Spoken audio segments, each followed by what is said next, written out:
সুপ্রিয় দর্শক মণ্ডলী, দেখুন আমরা শুটিংয়ে এসে কতই না কষ্ট করি, কিন্তু আসলে শুটিং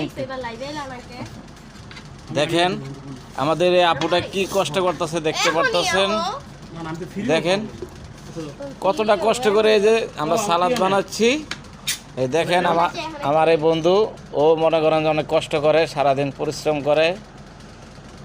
একটা আর্টিস্টের ওদের পরিশ্রমটা একটু বেশি হয়।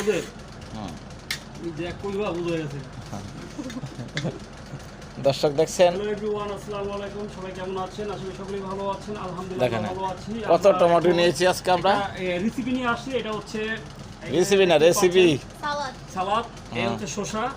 তো সব থেকে মজার বিষয় হচ্ছে আজকে আমাদের যে আমরা শুটিং এ আসছি সিঙ্গেল নাটকে, তো এখানে রয়েছে ছোট ইব্রাহিম, আপনারা অবশ্যই চিনেন অভিনয় ছোট ইব্রাহিম। আর আমাদের এখানে রয়েছে কিউট নায়িকা, কিউটি নায়িকা আমাদের সব। এই যে আমাদের দিকে একটু তাকাও, এই যে দেখেছেন আমরা যেটা বলি পিচ্ছি বউ, সেই পিচ্ছি বউ এই সংসারে কাজ করতেছে, সাথে মা মানে সাথেও বাচ্চাও আছে। আচ্ছা, পিচ্ছি বউয়ের বাচ্চা, গল্পের নাম পিচ্ছি বউয়ের বাচ্চা। ইনশাআল্লাহ